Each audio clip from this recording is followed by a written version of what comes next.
Kita berdoa.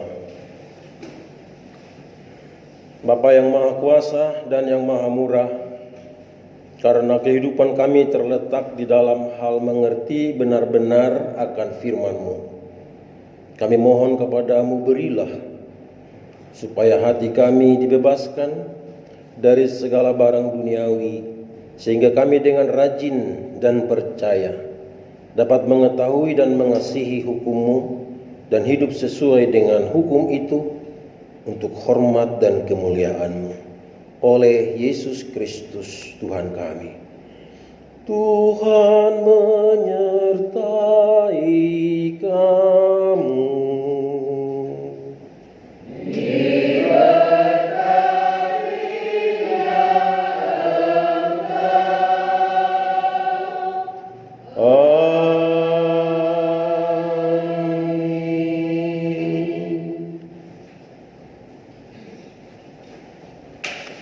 Pembacaan firman Tuhan hari ini terambil dari Perjanjian Lama, kitab Keluaran pasal 32. Mari kita persiapkan Alkitab dari Keluaran pasal 32. Pembacaannya dari ayat 1 sampai dengan ayatnya yang ke-14. Bila sudah tersedia, katakan amin. Mari kita bangkit berdiri menerima firman Tuhan ini, dan kita baca secara bersaut-sautan. Saya akan terlebih dahulu membacakan ayat-ayatnya yang ganjil, Bapak Ibu Saudara-saudara, untuk setiap ayat-ayatnya yang genap. Anak lembu emas.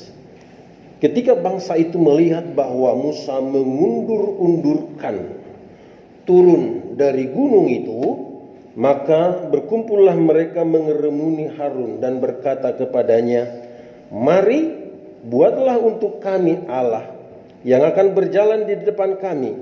Sebab Musa ini, orang yang telah memimpin kami keluar dari tanah Mesir, kami tidak tahu apa yang telah terjadi dengan dia."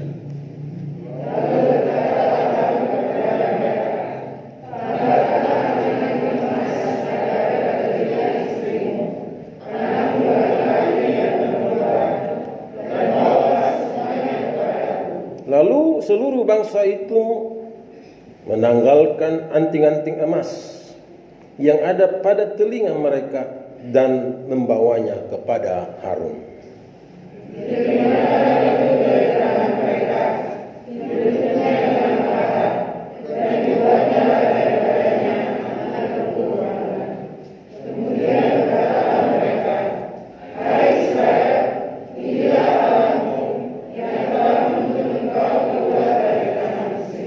Ketika Harun melihat itu, didirikannya mezbah di depan anak lembu itu. Berserulah Harun, katanya, "Besok hari raya bagi Tuhan. Dan besok harinya bagi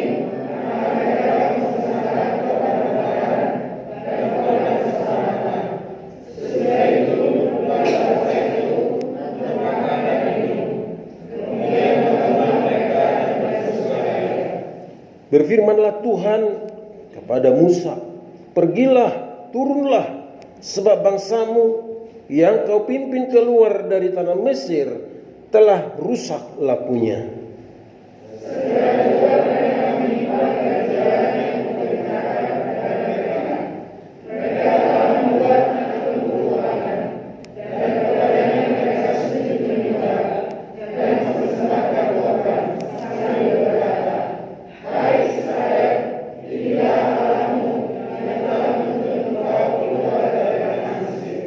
Lagi firman Tuhan kepada Musa, "Telah kulihat bangsa ini, dan sesungguhnya mereka adalah suatu bangsa yang tegar tengkuk. Oleh sebab itu, biarkanlah aku supaya aku bangkit terhadap mereka, dan aku akan membinasakan mereka. Tetapi engkau akan kubuat menjadi bangsa yang besar." Lalu Musa mencoba melunakkan hati Tuhan Allahnya dengan berkata, "Mengapakah Tuhan murka-Mu bangkit terhadap umat-Mu yang telah Kau bawa keluar dari tanah Mesir dengan kekuatan yang besar dan dengan tangan yang kuat?"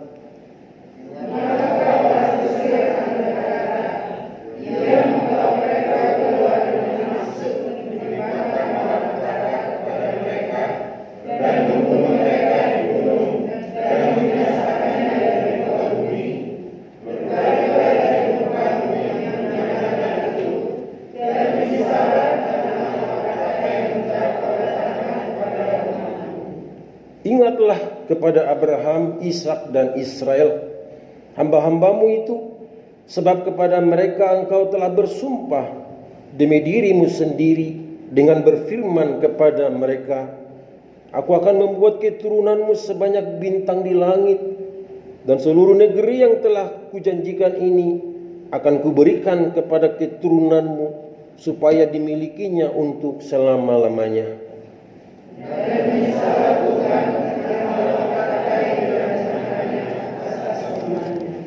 Demikianlah firman Tuhan. Terpujilah Yesus Kristus. Dimuliakanlah Allah Bapa, Allah Anak dan Allah Roh Kudus, ketiga yang esa. Yang berbahagia ialah mereka yang mendengarkan firman Allah dan yang memeliharanya. Kita nyanyikan bersama. Haleluya.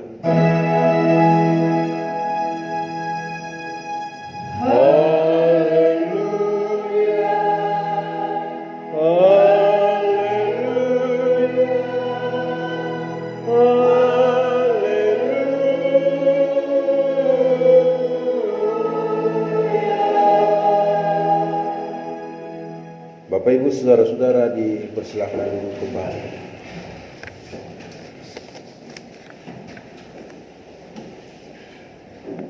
Shalom Bapak Ibu saudaraku yang kekasih dalam Tuhan.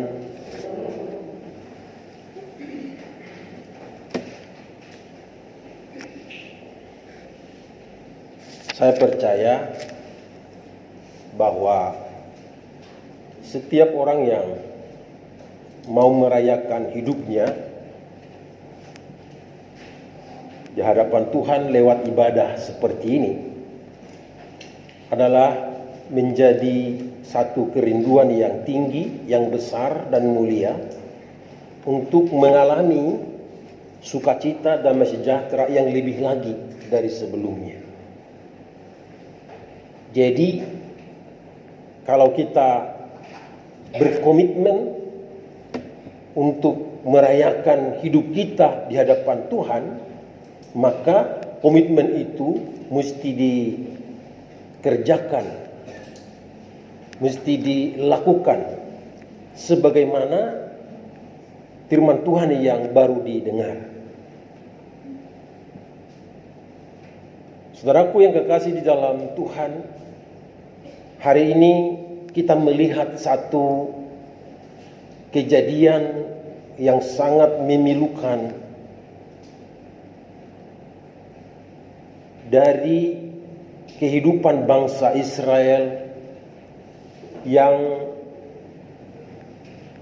dipanggil Tuhan keluar dari Mesir. Saudaraku, Tuhan sudah menunjukkan kasih-Nya kepada bangsa Israel ini agar bangsa ini mengalami dan menikmati kekekalan atau keabadian, yaitu dengan berjanjinya Tuhan menyerahkan kepada mereka tanah Kanaan yang berlimpah susu dan madu.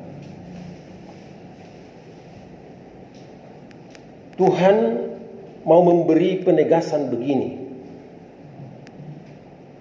bila ada pribadi, bila ada komunitas, bila ada bangsa yang berseru-seru kepada Tuhan dengan penuh kesungguhan hati,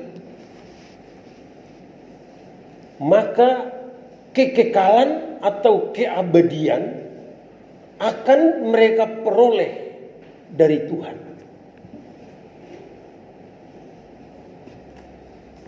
Saya ulangi lagi Bapak Ibu.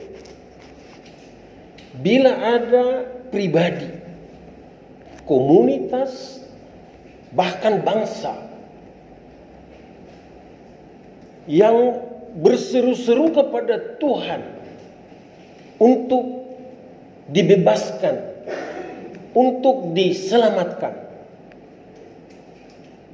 dan mereka menyampaikan itu dengan sepenuh hatinya, segenap jiwanya, maka Tuhan akan memberikan kekekalan, keabadian, dengan membawa mereka keluar dari perbudakan itu, kemudian mempersiapkan tanah perjanjian, tanah Kanaan yang berlimpah susu dan madunya.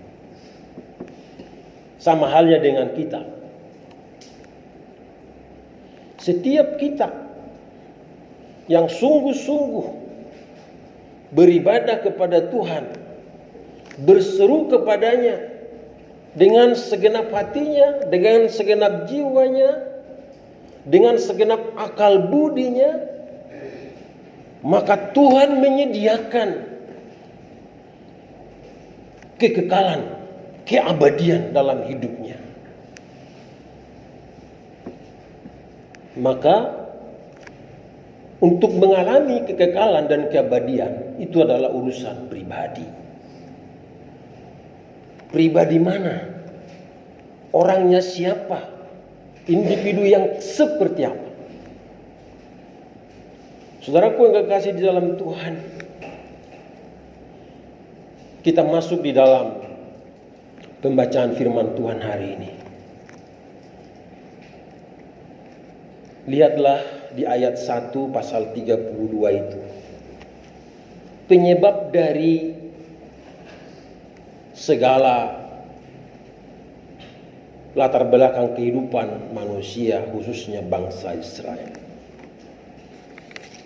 Di ayat 1 itu, ketika bangsa itu melihat bahwa Musa mengundur-undurkan turun dari gunung itu, maka berkumpullah mereka mengerumuni Harun dan berkata kepadanya, "Mari, buatlah untuk kami Allah huruf kecil yang akan berjalan di depan kami, sebab Musa ini orang yang telah memimpin kami keluar dari tanah Mesir.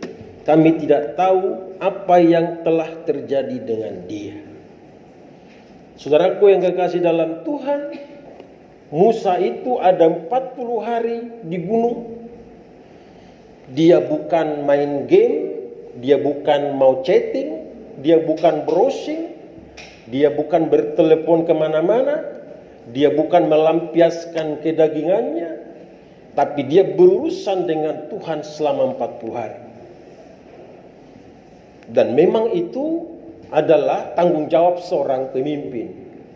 Dia harus mempunyai hati yang lurus kepada Tuhan. Dia harus membersihkan hidupnya dari segala perkara-perkara kedagingan dan keduniawian. Tapi bangsa Israel mengatakan, lihatlah, Musa itu mengundur-undurkan. Seolah-olah bangsa ini memahami bahwa Musa itu sedang melakukan sesuatu kegiatan yang tidak perlu, sehingga dia tidak turun seperti yang mereka harapkan. Padahal itu 40 hari. Bapak Ibu Saudaraku yang kekasih dalam Tuhan, ketika mereka lihatlah spirit perbudakan itu kumat, kambuh. Jadi saya tadi katakan latar belakang adanya berhala lembu emas yang mereka buat menjadi bentuk penyembahan kepada Allah, itu berangkat dari spirit mental budak dari Mesir. Tuhan sudah membebaskan mereka, Tapi mereka tidak mau membebaskan diri mereka dari spirit perbudakan. Ini problemnya. Saudaraku yang kekasih dalam Yesus Kristus, kita adalah gereja.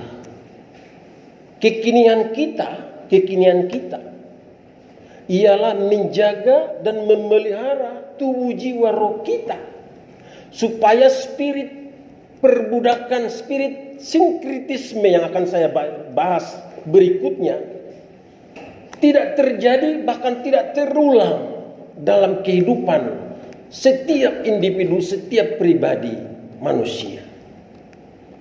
Mereka itu 400 tahun, bukan waktu yang singkat. Itu 400 tahun waktu yang begitu lama.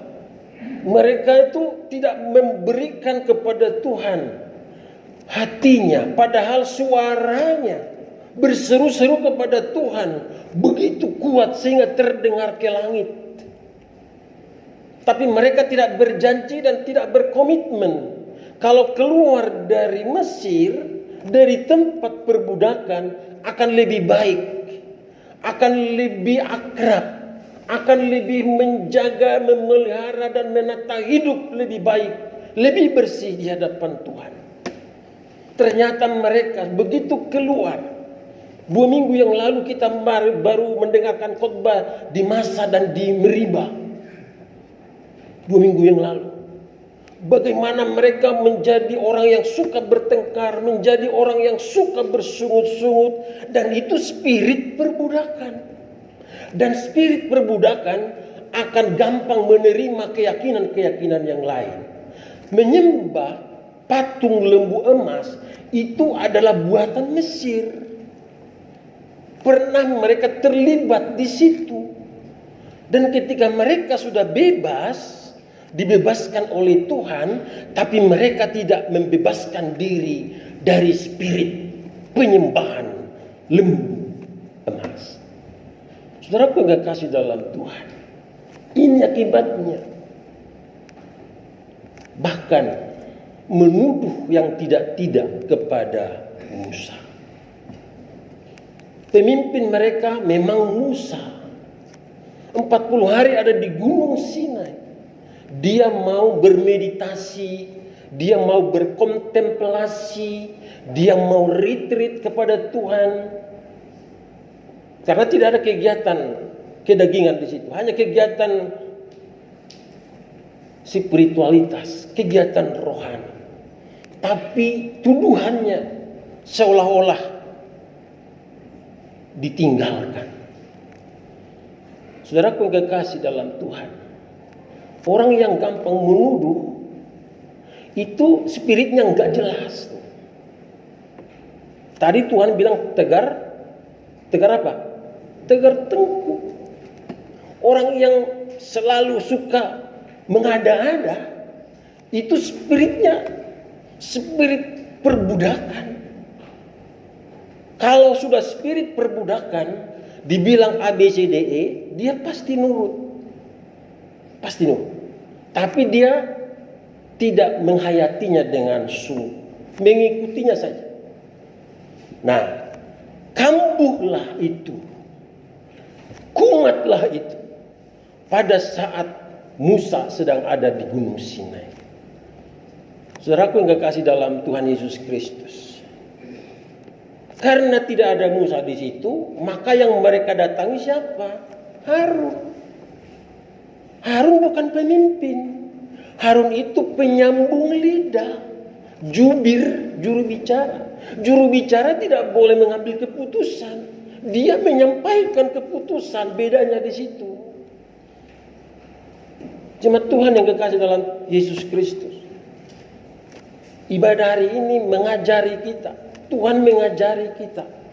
Mental kita bukan mental budak seperti yang dialami oleh bangsa Israel. Tahu nggak akibat mental budak ini? Nggak nyampe. Tidak sampai di tanah perjanjian, di tanah Kanaan. Kita mesti nyampe dengan tanah perjanjian itu, yang berlimpah susu dan madu, yang disediakan Tuhan bagi orang yang dengan hati, pikiran dan jiwa segenap hidupnya beribadah kepada Tuhan, menyembah Tuhan dengan sepenuh hati, pasti nyampe. Saudaraku yang kekasih dalam Tuhan Yesus Kristus, kita lihat Harun. Harun terlibat dalam urusan sinkritisme. Harun bilang begini, tanggalkanlah anting-anting emas yang ada pada telinga istrimu, anakmu laki-laki, dan perempuan. Pantasan di zaman sekarang ini banyak laki-laki yang pakai anting. Karena di sini juga ada. Bagi bapak ibu yang anaknya laki-laki pakai anting, tegur aja. Itu ada sinkritisme. Tahu artinya sinkritisme? Penggabungan, penyatuan iman percaya A, B, C, D, E dengan iman percaya yang sungguh-sungguh kepada Tuhan. Itulah sinkritisme. Lihat di zaman ini ada gereja di rock. Kerjanya apa? Ya ngerok. Sudah mudah-mudahan tidak digorok gitu. Kerjanya cuma penyembahan, berguling-guling, nyanyi-nyanyi sampai subuh, sampai pagi. Bukan itu ibadah. Bukan itu ibadah. Dan kebanyakan itu dari kalangan muda-mudi, direkrut dari gereja-gereja tertentu. Bapak Ibu, anak-anak kita, perhatikan yang suka robek-robek celana jeansnya itu. Itu turunan mental budak. Kalau nggak ada pengawasan, nggak ada penjagaan, bagaimana dia mau mendapatkan tanah Kanaan, tanah perjanjian yang berlimpah susu dan madu itu? Saya katakan tadi, Harun andil di sini. Dia sebagai jubir, harusnya bibirnya yang lebih bersih, hatinya lebih berkenan kepada Tuhan. Tapi lihat, Tuhan tidak bicara kepada Harun. Tuhan bicara kepada Musa. Lihat, bangsa ini adalah bangsa yang tegar tengkuk. Mestinya bangsa Israel itu belajar. Kita kan sudah dijajah 400 tahun lamanya di Mesir. Kita kan tidak dapat menikmati hasil kerja kita. Kita kan tidak dapat menikmati persaudaraan kita. Kita tidak bisa melihat hidup ini jauh lebih indah, lebih sejuk, lebih segar. Mestinya itu yang didiskusikan selama di perkemahan demi perkemahan, tempat persinggahan. Ini mereka meminta cara menyembah Tuhan, tapi persinya persi Mesir. Sementara Mesir adalah penyembahan berhala, yaitu lembu atau patung-patung, dewa-dewa. Saudaraku yang kekasih dalam Tuhan, hari ini kita dibuat Tuhan menjadi cerdik dan menjadi cermat. Bahasa Babelannya smart. Kita mesti smart. Anak Tuhan yang smart. Jangan kita paksa yang tidak berkenan mengambil keputusan, memberi keputusan seperti Harun ini. Masa Harun yang menjadi juru bicaranya Tuhan, dia mendengarkan masukan dari bangsa ini agar dilakukan beribadah kepada Tuhan dengan menggantikan Tuhan dengan patung atau dengan patungnya lembu emas. Saudaraku yang kekasih dalam Yesus Kristus, Tuhan tidak bisa digantikan dengan benda apapun. Hukum Taurat yang kedua tadi udah dibaca. Jangan menyembah Tuhan Allahmu dengan sembarangan, dan jangan membuat patung berhala. Saudaraku yang kekasih dalam Yesus Kristus, jika kita mempunyai penyembahan yang sangat tidak disukai oleh Tuhan, berarti kita masuk di dalam sinkritisme. Di zaman kita saat ini, sinkritisme banyak. Kita gampang percaya seperti bangsa Israel selama di Mesir, selama diperbudak, gampang percaya, gampang tergoda, gampang terpengaruhi, sehingga itu menjadi bagian yang tidak terpisahkan dari perjalanan hidup. Dan di perjalanan hidup itu ditantang terus, ditawar terus, sehingga apa yang terjadi? Ketika terjadi kekosongan kepemimpinan, dipaksalah keadaan itu menjadi seturut dengan keinginan dan kedagingan mereka. Sinkritisme menomorsatukan kedagingan dan meninggalkan pusat keyakinan, kepercayaan, yaitu kepada Tuhan. Tuhan tidak bisa tergantikan oleh apapun. Bapak Ibu Saudaraku yang kekasih, saya ingin kita mengucapkan bersama-sama, Tuhan tidak tergantikan oleh apapun dan kuasa apapun. 1, 2, 3. Tuhan tidak tergantikan oleh apapun dan kuasa apapun. Itu mental atau spirit orang yang sudah menerima Yesus Kristus sebagai Tuhan dan Juru Selamatnya. Sehingga walaupun tidak ada Musa sebagai pemimpin, tetap ibadah kepada Tuhan bisa dijalankan. Walaupun tidak harus dipimpin oleh Harun sebagai juru bicara, tetap ibadah bisa dijalankan. Itu maksud. Oleh karena itu Bapak Ibu,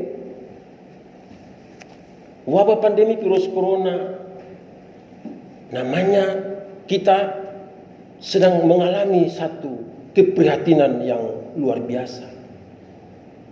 Jangan menjauh dari Tuhan. Walau virus tidak kelihatan oleh mata, tapi Tuhan tetap melihat kita. Tuhan menjaga kita. Tuhan membuat imunitas. Tuhan membuat kekebalan ke dalam diri kita.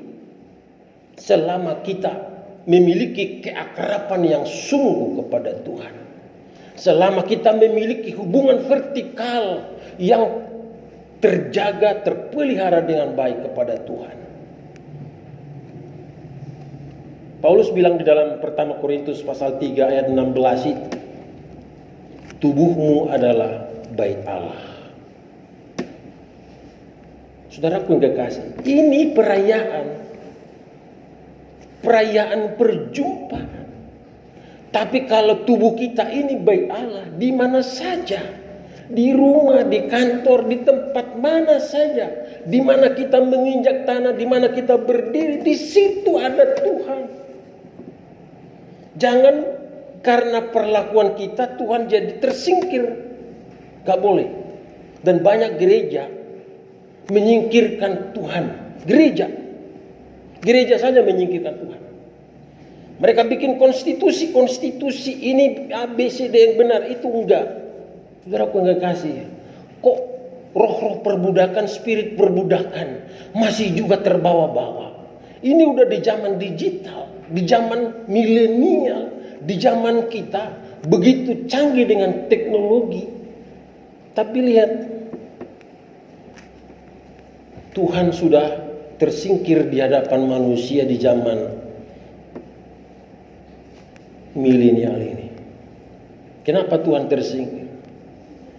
Lihat, begitu kita bangun pagi, yang kita baca Alkitab atau pegang handphone?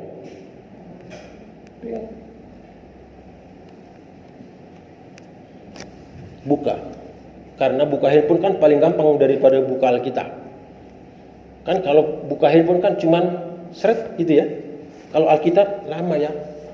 Kadang-kadang perjanjian lama bisa lari ke perjanjian baru ya. Kita selalu ingin cara pintas, cara teknologi.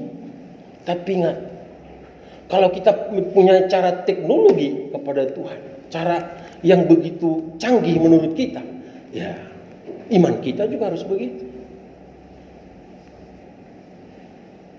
Ini himbauan kepada kita. Ibadah jam 7 dan ibadah jam 9 itu Itu karena sebuah tuntutan kita supaya tidak jauh dari Tuhan. Supaya Tuhan kita alami. Supaya Tuhan dekat merangkul kita, memeluk kita, memberkati kita. Kalau kita terlambat dipeluk Tuhan, rasanya kayak apa? Kalau kita terlambat dirangkul Tuhan, rasanya di mana kita berada? Maka kita mesti lebih awal, tepat waktu. Di aturan GKO kita sampai hari ini, pendeta yang pelayan firman yang tidak datang 15 menit setelah dihubungi diganti. Karena apa? Jam pertemuan dengan Tuhan itu jam istimewa, jam khusus, atau dikatakan jalur istimewa, jalur khusus. Masa jalur kita rusak sendiri? Orang itu keputusan dan kesepakatan kita. Maka Keluaran pasal 32 ini menunjukkan orang yang suka merubah-rubah jalur, orang yang suka menghambat-hambat keputusan Tuhan, itu tegar tengkuk. Bahasa Koreanya itu cijogal rukung itu. Ya Pak, putar-putar ya. Cijogal rukung, tegar tengkuk. Saudaraku yang kekasih dalam Yesus Kristus, kita ini anaknya Tuhan. Pribadi yang diselamatkan dengan darahnya, dengan tubuhnya yang kita rayakan minggu lalu. Semua yang mengalir di dalam hidup kita, semua yang kita hayati dan kita jagai dalam hidup kita ini adalah dari Dia. Masa kita serahkan kepada keinginan-keinginan daging, atau kita bawa dengan spirit perbudakan seperti yang dilakukan oleh bangsa Israel? Ini saya mau katakan dengan tegas. Spirit sinkritisme atau perbudakan, bila masih melekat, selesailah. Selesai. Tuhan tidak mau orang yang mempercayai Dia hanya dengan mulut, tapi tidak beres dengan hati. Harus selengkap-lengkapnya. Mulut dan hati benar-benar sudah beres. Pasti di mana? Tanah perjanjian yang berlimpah susu dan madu. Beratkah ini? Berat. Tapi bisa dilakukan? Bisa. Kenapa bisa? Kita terbatas, tapi Tuhan tidak terbatas. Setiap melihat keterbatasan kita, Dia tolong, Dia tuntun, Dia arahkan. Itulah dahsyatnya Tuhan. Ketika kita lemah, diapain? Diberi kekuatan. Ketika kita sakit, diberi kesehatan. Ketika kita tidak berdaya, diberi apa? Tenaga. Maka kita tinggal apa? Meminta, memohon. Tuhan berikan ini, berikan ini. Sekali lagi mari kita cross check doa-doa kita. Jangan selalu minta diberkati. Nanti dikasih berkat itu menjadi seperti beban yang menimpa. Jadi tidak bisa hidup kita, tidak bisa menjalani hidup ini lagi ke depan. Yang kita minta yang benar, kesehatan kah? Kecerdasan kah? Perlindungan kah? Kekuatan kah? Itu kita minta. Kalau kita minta diberkati, terus dikasih berkat, kita ditimpa, terus koin, ya kan? Karena aku yang kasih dalam Tuhan, percaya kepada Tuhan itu bukan instan, ada prosesnya, ada bagian-bagian yang harus kita kerjakan dengan cermat, dan ada bagian Tuhan yang ditetapkan bagi kita. Sekali lagi kita baca dulu tema khotbah kita hari ini. 1, 2, 3. Yang kompak Bapak Ibu 1, 2, 3. Oke. Mungkin karena saya tidak pandai. Jadi tema khotbah kita hari ini menolak sinkritisme. Sinkritisme yaitu penggabungan kepercayaan. Kita percaya misalnya, tahu agama Batak itu Permalim namanya. Terus di Jawa itu saya lupa ada namanya. Kalimantan ada. Itu kepercayaan-kepercayaan pribumi. Bila itu digabung, maka Tuhan cemburu, itu maksudnya. Jangan buat Tuhan cemburu, karena Dia yang membebaskan kita, Dia yang menolong kita, Dia yang menyelamatkan kita. Pada saat kita ditolong, dibebaskan dan diselamatkan, jangan ada lagi kepercayaan lain yang kita tempelkan di situ. Kita gabung di situ, kita padu di situ. Itu membuat Tuhan jadi cemburu. Kalau orang-orang yang pacaran itu pasti sering itu cemburu ya. Laki-laki dan perempuan yang sedang dilanda asmara itu cemburunya itu tinggi. Ya ibu-ibu juga kalau tahu bapaknya lagi handphone terus ada selebriti dilihat kan cemburu juga karena lebih cantik dari dia. Demikian juga sebaliknya bapak-bapak lihat istrinya lagi chatting juga ada laki-laki setampan aderai misalnya gitu ya kan cemburu juga. Nah, Allah lebih cemburu karena apa? Dia yang bebaskan, Dia yang tolong, Dia yang selamatkan. Kok kita salah gunakan? Ya pasti cemburu. Jangan bikin Allah cemburu deh, karena keinginan kita begini dan begitu. Ingat, bila kita melakukan sinkritisme, penggabungan, penyatuan iman percaya yang berbeda-beda, maka kita tidak sampai di tanah Kanaan, tidak sampai di tanah perjanjian yang berlimpah susu dan madunya. Dengan menolak sinkritisme, maka gerbang keabadian, kekekalan dianugerahkan oleh Tuhan dalam hidup kita. Tuhan memberkati firman-Nya. Amin. Kita menyanyi dari Kidung Kesantian 122 bait pertama dan kedua.